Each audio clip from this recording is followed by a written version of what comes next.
This is Kai Mercer, broadcasting on whatever open frequency I can find.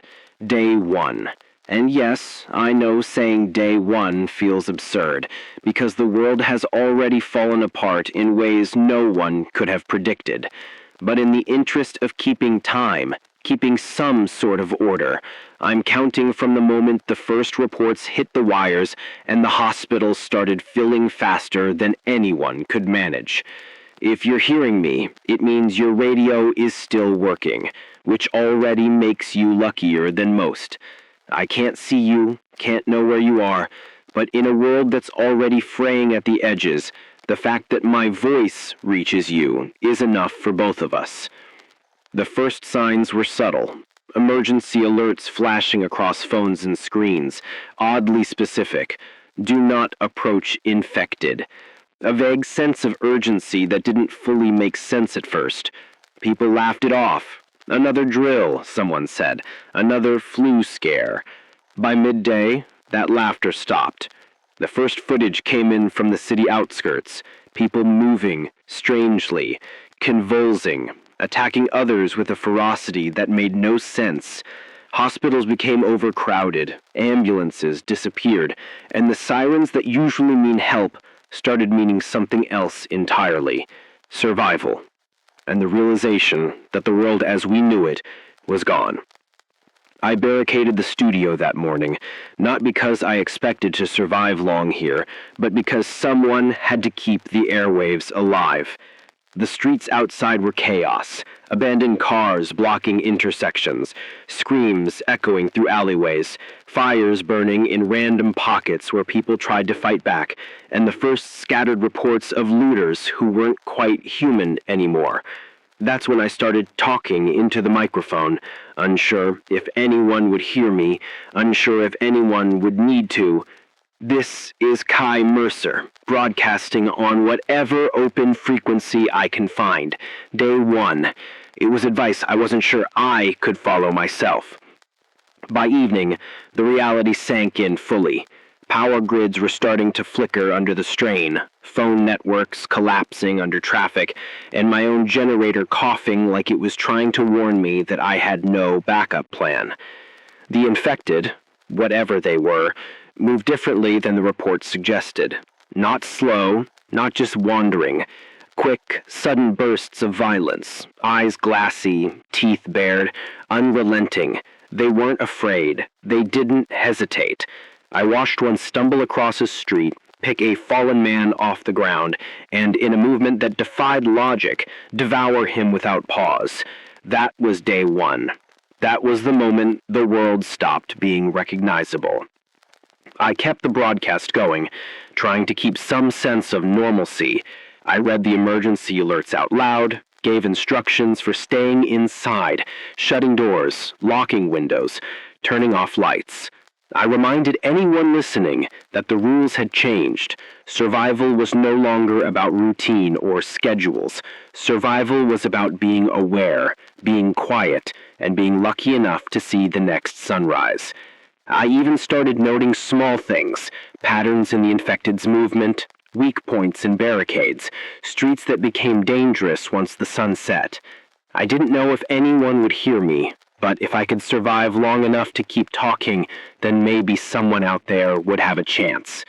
By midnight, the city was a ghost town in appearance, but not in sound. Groans echoed from the shadows, faint scratches on doors and walls, the shuffle of shoes or nails across concrete. Every step outside meant risk. Every sound inside threatened attention. And yet through it all, I kept the microphone on, kept my voice steady, because the signal itself is hope. And on Day 1, that's all we had left. Hope that someone would survive, hope that someone would listen, hope that the world could somehow be remembered, even as it fell apart.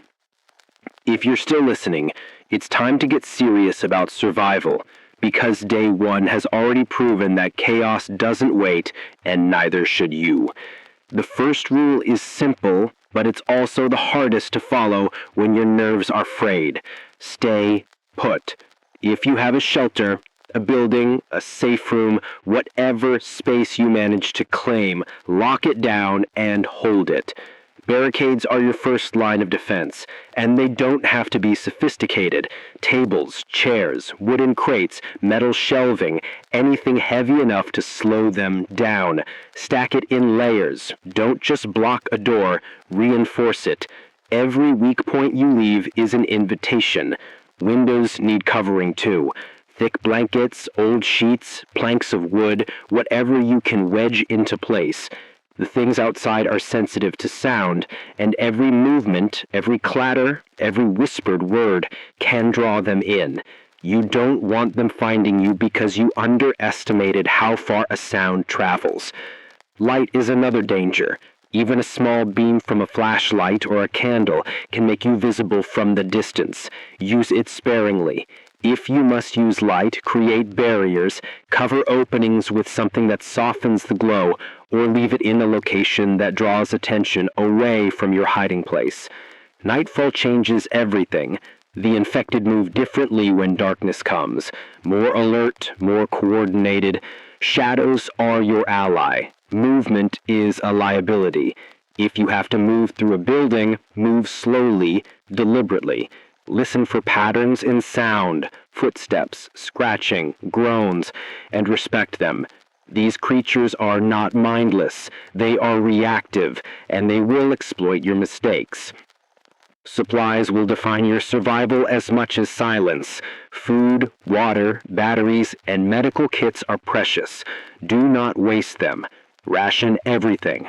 Water should be sealed and kept away from contamination. Food should be eaten sparingly. If you can preserve it, do so.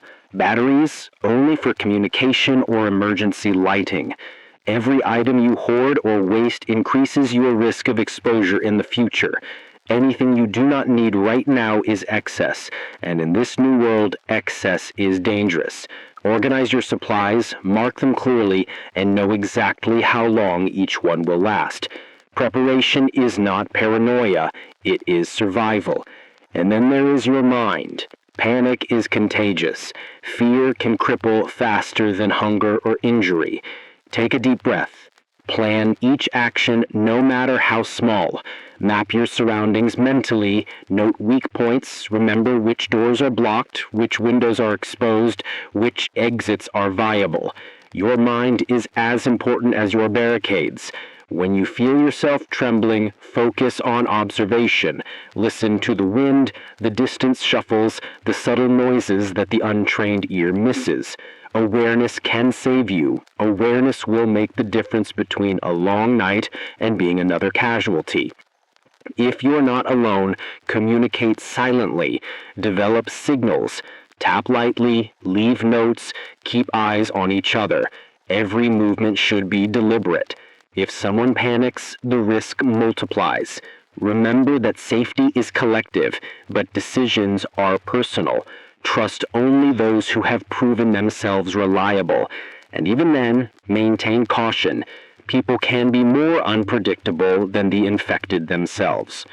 Finally, stay alert to information. Radios, signals, even static can be more than noise. Listen closely. Patterns exist in chaos, and someone else might have seen what you haven't. This broadcast itself is proof that survival is still possible. If you can hear me, it means there is a tether, a connection to humanity, to memory, to hope. That tether is fragile, but it is enough to guide you through the first night, the first week, and however long it takes for this world to reshape itself around what remains. Remember, survival is not heroic. Survival is quiet. Survival is deliberate. It's every breath, every choice, every precaution you take while the world outside burns and groans and hunts. Barricade your doors, cover your windows, ration your supplies, control your fear, and above all, stay alive. Because if you survive tonight, there is always a chance for tomorrow, and tomorrow is worth fighting for. I need you to pay attention to something I've noticed tonight. The infected are not moving like they did this morning. There's a pattern forming, subtle but unmistakable if you watch closely. It's in the way they stagger across streets, how their heads tilt at certain sounds, the pauses that feel almost deliberate before they strike. Early on, we believed them to be mindless, chaotic, driven only by hunger or instinct. That was comforting in a sick way. At least there were rules, at least there was predictability. But tonight, the rules are changing. I've watched them hesitate at corners, circle in loops, even seem to follow certain invisible paths. It's as if they are listening to a rhythm we cannot hear, responding to signals that make no sense to anyone still alive. And when they move together, even in small groups, the effect is terrifying, coordinated enough that they can trap prey, isolate it, overwhelm it. I saw one of them earlier standing in the middle of a burned-out street like it was waiting for something, its head tilted slowly. Tonight I will continue documenting their movements, and I urge anyone listening to do the same. Record what you see. Mark your safe routes. Track the patterns. The more we understand them, the longer we survive. I cannot promise that knowledge will make you safe, but ignorance will almost certainly get you killed. And in this world, knowing, even a little, is the difference between another day of breathing and becoming one of them. If you're still alive, remember, keep your distance, respect their awareness, and never assume that what you saw yesterday will apply today. The infected are changing, adapting, and patience belongs only to them. This is Kai Mercer again, and if you're still tuned in, listen closely, because communication will be the lifeline between you and survival. I've been checking this frequency all evening, making sure it's stable, making sure someone out there can hear me. Static is inevitable, but if you're picking this up, you are not alone. And that is the first thing you need to hold on to. Connection. Whether it's a faint voice through a crackling radio, a tapped message on a wall, or a whispered code in a hallway, communication is how we survive. It's how we share warnings, how we track resources, how we know that other humans are still breathing somewhere out there. I've spent hours scanning nearby channels, testing ranges, and trying to reach anyone who might be listening. So far it's sparse, 1 or 2 responses, almost too faint to catch, but enough to remind me that the world is not yet empty. I hear tapping, brief bursts of static that could be accidental or intentional. I've set a schedule, a protocol.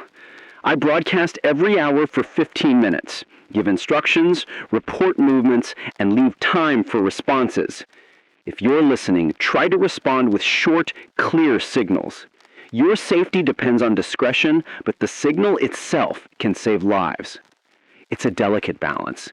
Make yourself heard, but don't make yourself a target.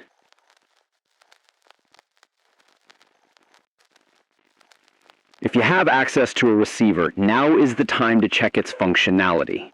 Turn it on, adjust the dial slowly, and listen. Even weak transmissions can carry critical information. This frequency is the main hub for survivors in this sector, and if you hear my voice, follow it. Keep it tuned. Repeat messages if necessary, but do not transmit recklessly. Every broadcast can attract attention, not just from other humans, but from the infected. Yes, they are sensitive to sound, and any transmission risks drawing them in. But silence is worse. Silence means isolation. And isolation is where people get cornered, trapped, and taken.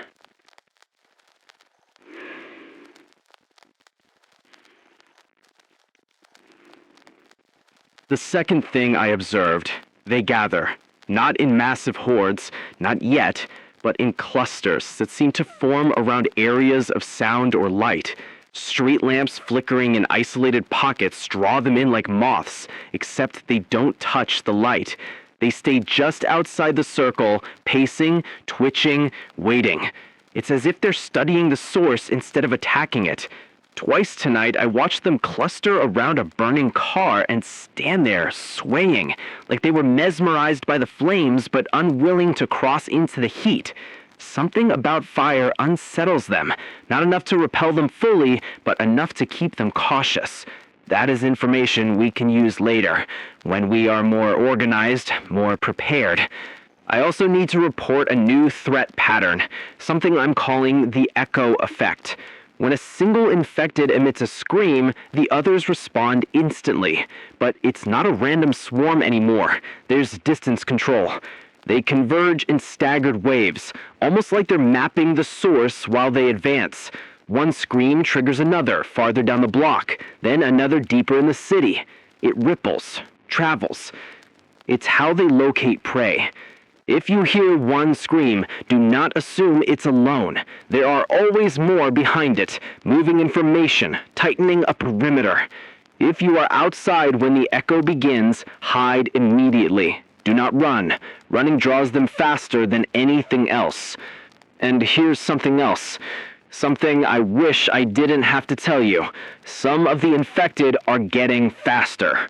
Not all of them, not even most, but I watched one sprint across an entire 6-lane intersection tonight like it had been waiting for darkness to unleash whatever strength it had left.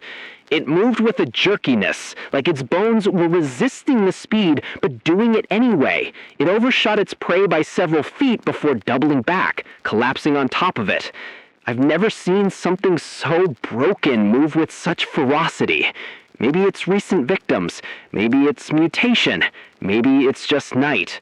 Whatever the cause, you must assume that some of them can run, and run fast. There's a sound pattern too, a low, almost rumbling groan they make when they're gathered in numbers. It resonates in tight spaces, like alleyways and tunnels. If you hear that hum, do not approach. Don't even peek. It means they're settled, waiting, clustered around something or someone. A blocked path can be death if you don't hear that hum early enough. As for visibility, the deeper the night gets, the more the darkness seems to swallow movement. The infected blend into the shadows now, not because they're physically darker, but because their movements sync with the dark like they're part of it. I've had to rely heavily on sound rather than sight, which is dangerous but necessary. I spotted one only because the glass beneath its feet cracked. Had the wind been stronger, I would have missed that completely. One last thing before I sign off this segment. They're drawn to radios. Not the noise, the frequency. Twice now, I've watched an infected tilt its head toward a transmitting tower as if sensing the pulse of the signal. This means we might have to rotate frequencies soon. I'll announce changes if they become necessary. Night brings out a version of the infected we haven't fully understood yet. Faster, coordinated, reactive.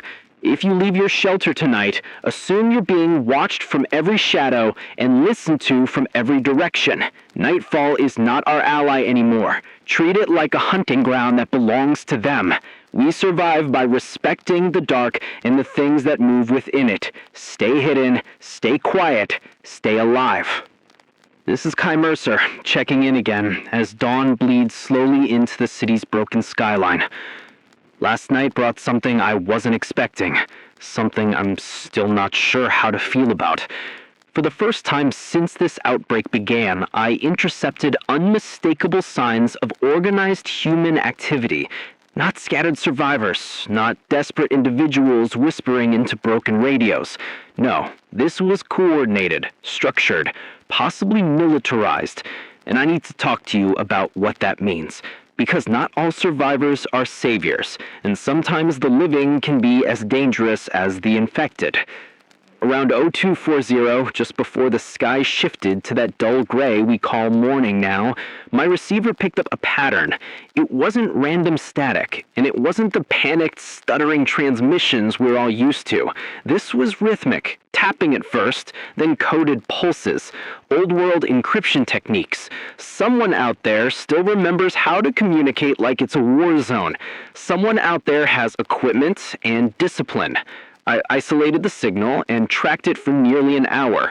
It repeated in cycles, precise and deliberate, like a sonar ping searching for a response. Whoever was broadcasting wasn't lost. They were probing, mapping out who remains. Around 0510, I finally heard a voice. calm, low. Too calm, given the circumstances. It identified itself only as Enclave 13, requesting status reports from nearby zones. The message didn't sound like a plea for help. It sounded like a roll call, as if survivors in different parts of the city were expected to check in, or else. I responded cautiously, using the lowest power setting, asked who they were, asked what they wanted, asked whether they were offering aid or claiming territory. But before I could finish, the channel went silent, and then shifted frequencies, as if they were avoiding me. That silence, it lingered, suspicious, heavy. I don't know whether they're cautious or predatory. Organized groups can be salvation, yes, but they can also be factions. People turning on each other, hoarding supplies, controlling territory by force. I've seen it before in smaller disasters. Panic brings out the worst in the desperate, and right now, desperation is all we've got left. And then something else happened just before sunrise. A second signal broke through, weaker, trembling. A woman's voice. No code, no encryption, just raw fear. She said she escaped from a group using the name 13. Her voice cracked on every syllable, and she kept repeating the same thing. They're not rescuing people, they're selecting them. I tried to get her location, tried to keep her talking, but her signal was unstable, weak battery, damaged transmitter, or maybe interference from the infected. Her final message before the transmission collapsed was, "Don't trust anyone wearing red bands. Don't follow their lights." And then, static. I don't know who these people are. I don't know what they want. But they're organized, armed, and clearly operating under rules none of us understand. Are they looking to build something or to take something? Are they trying to save people or control them? We don't know yet, and that's the problem. Here's what I need every listener to keep in mind. If you encounter any survivor group claiming authority, approach with extreme caution. Don't assume humanity equals safety. Don't assume structure equals kindness. People can become territorial, violent, opportunistic, especially now when food is scarce and trust is even scarcer.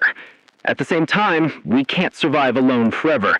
Contact with other humans might be our only chance at rebuilding something out of this nightmare. But if you join the wrong group, you may be safer with the infected. I'll monitor the frequencies throughout the day, try to determine if Enclave 13 is a threat or a lifeline. I'll keep my messages controlled, cautious, masked, and if you hear anything unusual on your radio, note the time, the pattern, the tone of the voice. Organized groups will change the shape of survival. Whether that's good or bad, we're about to find out. For now, stay sharp, stay skeptical, and don't follow anyone's light until you know exactly who lit it. This is Kai Mercer again, and I need you to listen carefully, because everything we thought we understood about the infected is wrong. All of it. Last night I reported increased coordination, changes in behavior, but those were nothing compared to what I witnessed today. We are no longer dealing with one single type of infected. The infection is changing them, fast, violently, and what I saw today means our survival strategies need to change right now. It started just before dawn when the haze lifted for a moment and the streets became visible from the rooftop. I noticed one infected moving along the far sidewalk, but there was something off. Its arms were longer, not dramatically, but enough that the elbows hung lower than they should. And when it walked, its joints bent at sick angles, like bone had softened and reshaped itself. It moved almost like a puppet dragged by invisible strings. I watched it lean its head back, jaw hanging wider than any human jaw should open. A sound came out, low, vibrating, almost like a distant engine rumbling. That was the moment I realized the stories from other survivors weren't exaggerations. They weren't hallucinations. They were warnings. But that wasn't the worst part, not even close. Around 0850, I decided to relocate equipment from the floor below. Quiet stairwell, broken lights, narrow porters, normally easy to move through. I was halfway down the stairs when I heard it. Not footsteps, not groans, something softer. A scrape against plaster? A fast, irregular tapping above me. When I raised my flashlight, just for a split second, I saw it clinging to the ceiling like an insect, its limbs twisted backward, fingers dug into the concrete like hooks. Its eyes were gone, hollow sockets staring straight through me, but it reacted. I stayed silent for nearly 10 minutes, listening to it move back and forth, not searching mindlessly, hunting, testing the door, clicking its teeth, waiting for the slightest sound. This type, this crawler, it doesn't need sight. It hears, it senses vibrations. It waits until you breathe a little too loudly. So if you hear tapping above you or the sound of something moving across walls or ceilings, do not breathe, do not speak, do not move. Wait it out. And then, as if fate wanted to push me a little further toward the edge, I encountered a second mutation this afternoon, the kind survivors have been calling sprinters. You'll know them instantly by the way they stand still for too long, as if charging energy inside their twisted bodies. Then they burst forward with speed that shouldn't be possible for a corpse. I saw one chase a stray dog down an entire block without slowing once. When it finally caught it, the sound, I'll never forget it. A single high-pitched snap as its jaw unhinged wider than any human jaw could ever stretch. Its jaw didn't break, it adjusted, like the infection molds the bone to match the hunt. But the worst mutation I've heard so far is something I didn't see. I only experienced it. Around midday, a piercing scream echoed through the district, sharper than anything I've heard from the infected before. It wasn't a call for others. It wasn't mindless rage. It was targeted, directional, focused. It cut through concrete, rattled metal frames, and made the air itself tremble. Survivors have been calling these howlers, and I understand why. The scream triggers panic instantly. It drills into your skull, paralyzing you for a moment too long. And in that moment, the others gather. Their heads snap toward the scream like it's a command, a summoning, a beacon. If you hear that sound, run. Only if you're already hidden. If not, hide and cover your ears. It can disorient you long enough to get you killed. I intercepted survivor broadcasts throughout the day.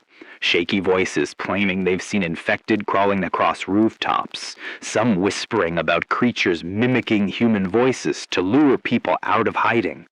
I don't know if all of those are true, but after today, I'm not dismissing anything. Not anymore. The infection isn't static. It's growing, adapting, evolving. These mutations didn't appear gradually. They showed up overnight, which means whatever's driving this outbreak is still active, still changing, still pushing. So hear me when I say this. Do not rely on yesterday's tactics, rules, assumptions. The infected you saw last night may not be the infected you face today. Reinforce your barricades. Avoid narrow spaces. Look up. Always look up. Move slowly. Listen for new sounds. And if you see one standing unnaturally still, it's not resting. It's waiting. I'll keep monitoring these changes. I'll document everything. But you need to understand something. And I'm saying this with all the calm I can muster. We are not facing a virus anymore. We are facing an evolution. This is Kai Mercer transmitting once again into a world that's growing quieter by the hour, though never in the ways we want. If you're picking up this signal from somewhere out in the ruins, I need you to sit down, steady your breath, and prepare yourself, because the news I'm about to deliver is heavier than anything I've had to say since the outbreak began. I've spent the last 12 hours combing through emergency frequencies, intercepting military scraps, triangulating fragmented calls from survivors, and piecing together what used to be the backbone of global stability. What I've uncovered, what I verified beyond any reasonable doubt, is that the last of the government-sanctioned safe zones have fallen. Not weakened, not compromised, fallen. Completely. Utterly. Irreversibly. The very places we were told to run to, the shelters built to protect us, the last lines of defense built with every resource the old world still had, they're gone. And they didn't fall over weeks or months, they collapsed almost in unison, like someone blew out the candles of civilization one by one, until nothing but smoke remained. I first realized something was wrong around just after dawn.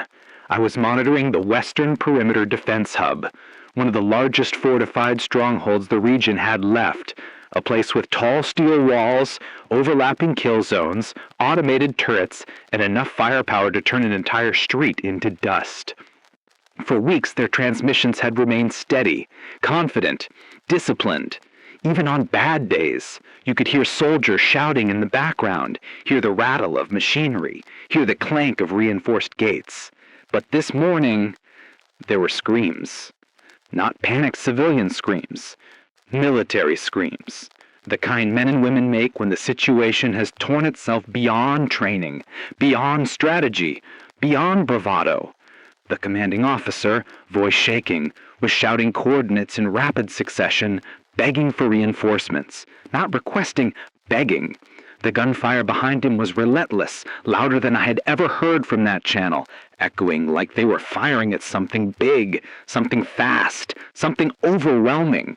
Someone near the mic yelled that the northern gate was gone, not breached, gone, torn clean away. Then a deafening metallic crash came through the speaker, sharp enough that I ripped off my headset. When I put it back on, the transmission had dissolved into static. That was it. A fortress that had held for weeks was wiped out in under 3 minutes. But that wasn't the end, not even close. Around noon, a smaller inland safe zone came online only for 30 seconds. A place that had prided itself on being self-sustaining, fully stocked, reinforced with triple-thick concrete walls. They hadn't been breached by numbers. They weren't overrun by a swarm.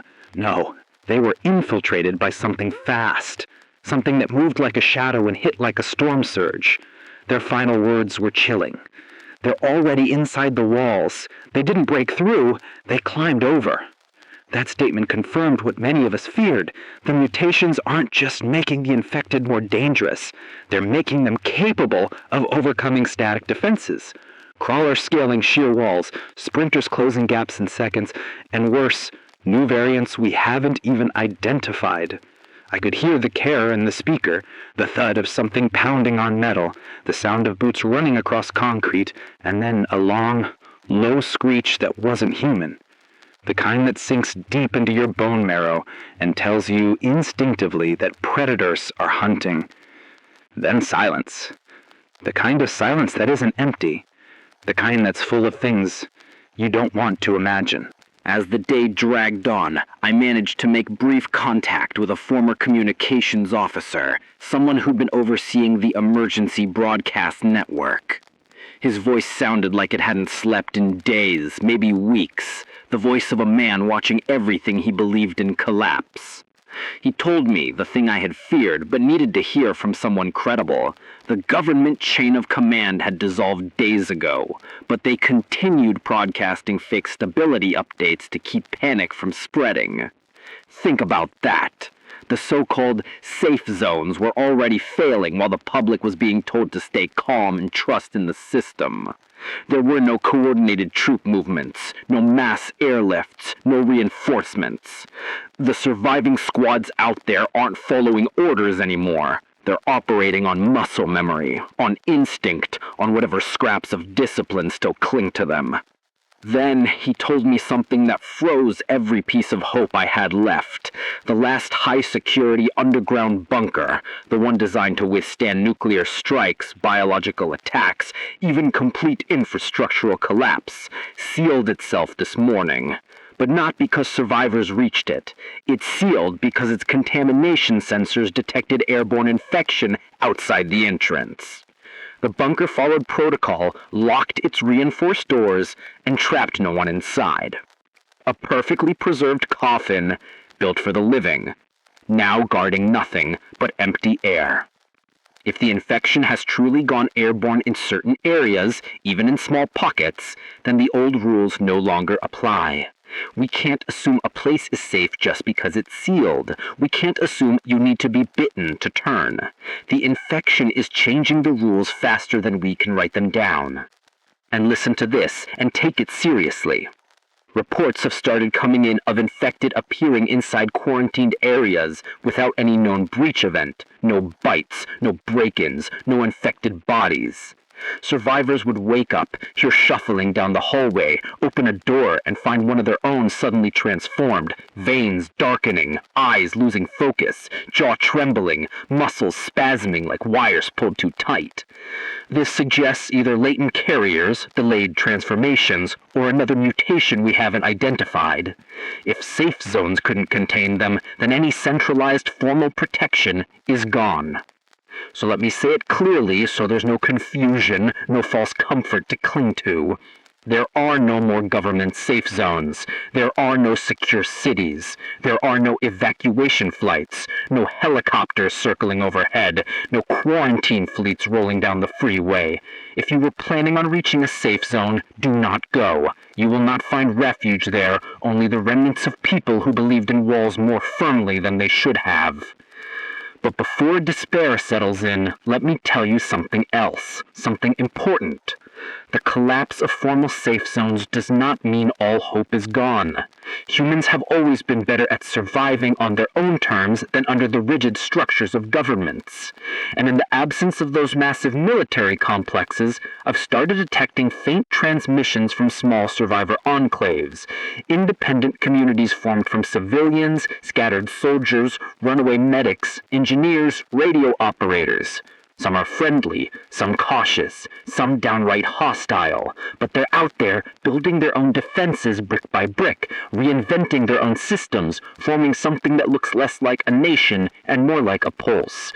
A heartbeat struggling to keep the world alive. Over the coming broadcasts, I'll start cataloging them, describing their locations without exposing them, sharing which ones sound trustworthy and which ones sound like traps wherein human voices. Until then, listen closely.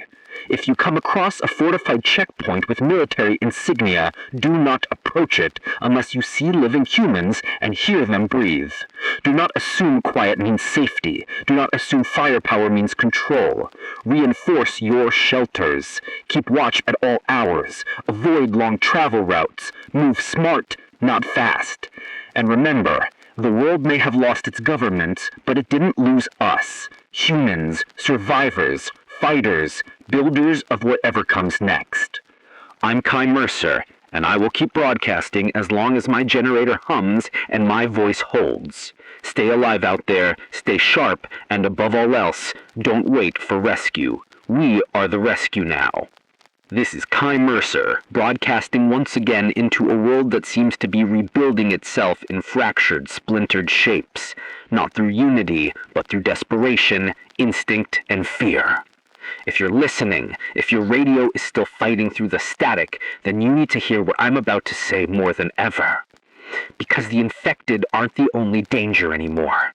Their claws, their mutations, their evolving brutality, those are threats we're learning to track. But humans are becoming the threat we never fully prepared ourselves for. And tonight's broadcast is not about the dead, it's about the living, and how the collapse of our old structures has created new ones, brittle ones, volatile ones, each one trying to survive in a world with no rulebook left.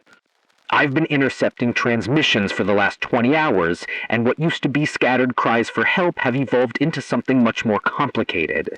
Coordinated enclaves of survivors forming tiny civilizations, each with its own rules, its own systems, its own brand of desperate logic. Some groups are shining like small pockets of hope, pooling their resources and knowledge, building something resembling community. They've set up barricades made from old buses, refrigerators, stacked shipping containers and welded metal grates. They take turns on lookout, share food, guard each other while sleeping, and treat every stranger as a potential ally before treating them as a threat. I wish I could say this was the norm, but more often the voices I pick up are cold, strained, mistrustful, the kind of voices you hear from people who've seen too much and sleep with one eye open. Around mid-morning, I picked up a heated argument from a rooftop enclave about 2 miles east from here. I could hear 3 people shouting over each other, accusing one another of hoarding medicine. One of them, a woman with a hoarse, shaking voice, claimed that she saw the enclave leader taking antibiotics meant for the group and stashing them in his private quarters. Someone else yelled that he'd earned those supplies, that he was the only one keeping the barricade standing. Another person cried that they didn't need a king, they needed a community. The argument escalated into a kind of cold, frightened silence, the kind that always comes right before someone does something they can't take back. I never learned how that one ended. The transmission cut off mid-sentence, followed by a faint scraping sound, then nothing. I hope they resolved it peacefully, but out here, hope is a fragile thing. And then there are the enclaves that have taken a darker turn, the hostile ones. These aren't communities trying to survive together, they're predators carving out territory. One group, known only as the Red Line Collective from what I can gather, patrols the old highway and demands supplies from anyone passing through. Their signal crackles with bravado, leather jackets, stolen military rifles, and the belief that the old world's rules died with the first outbreak. They broadcast threats disguised as warnings. Cooperate, and you live. Resist, and you join the dead. I picked up one of their patrol calls just a few hours ago. 3 voices laughing about a supply truck they intercepted. They talked about tying the survivors to a streetlight and taking everything useful from their gear. They didn't sound like monsters. They sounded like people who thought this was the only way to survive. But not all threats announce themselves openly. Some enclaves are quiet, too quiet, and those are often the most dangerous. I intercepted a strange, calm signal from a group calling themselves Haven's Gate. They spoke in soft voices, promising food, shelter, safety, medical care. They repeated phrases like salvation, rebirth, community. It sounded wrong, too polished, too clean. One survivor who escaped them whispered over the radio that they didn't take you in unless you proved your loyalty, and that once you entered their compound, you weren't allowed to leave. He said they gathered children for protection, and anyone who questioned their leader vanished quietly in the night. The hardest part of that transmission wasn't the words. It was the man's voice. It was the sound of someone who had seen something terrible and didn't want to describe it. And then there's the faction everyone's whispering about. Even the hostile enclaves speak of them with caution. Some call them the Wardens. Others call them Order Zero or the Restoration. Whoever they are, they're organized, disciplined, uniformed. They moved through the ruins like a shadow army, not quite militaristic, not quite civilian, something in between. They radio on encrypted channels, but I've cracked enough fragments to gather their intent. They want to rebuild order, but not the kind we used to know. Their doctrine is strict, their demands absolute. Any enclave they approach is expected to surrender all weapons for redistribution. They take supplies in the name of stability. They take children into something they call protected custody. When someone resists, they disappear. The scariest thing, they're expanding. They move with purpose, as if following a strategy. And a few hours ago, for the first time, I heard them mention my broadcast. Someone asked if the signal source had been located yet. Someone else said not yet, but soon. This afternoon, I witnessed something myself, an encounter between 2 enclaves just a few blocks from here. I'd gone down the fire escape on the southern side of the building to gather a car battery I spotted earlier in the day. As I crossed the alley, I heard shouting, not the terrified kind, but controlled, tactical yelling. I peeked around the corner and saw two groups facing off near the broken shell of a grocery store. One group wore makeshift armor made of sports pads and scrap metal, armed with scavenged rifles. The other group looked more civilian. Backpacks, kitchen knives duct taped to broom handles, a few pistols. They were arguing over who had the right to take food from the store. One man stepped forward, raising his voice, blaming the armored group for stealing from them last week. Someone in armor denied it, accused the civilians of lying. The civilians insisted the armored group took a woman prisoner. Tension snapped like a wire tightening. Someone's weapon raised, someone else shouted, "Stay calm," but he was too late. A shot rang out, then another. Then everyone was firing. Bullets ricocheted off rusted metal. Someone screamed. Someone fell.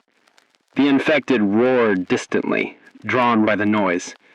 By the time the shouting died, only one enclave remained, the armored one, dragging what supplies they could carry and leaving the wounded behind. That's what scares me most. The infected aren't the only ones hunting us.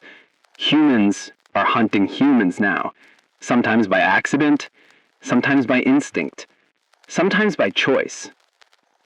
So, where does that leave us? Do we join enclaves and hope for community? Do we stay alone and risk isolation? Do we trust strangers or bar our doors against them? I don't have the perfect answer. But here's what I've learned. Trust isn't dead. It's just rare.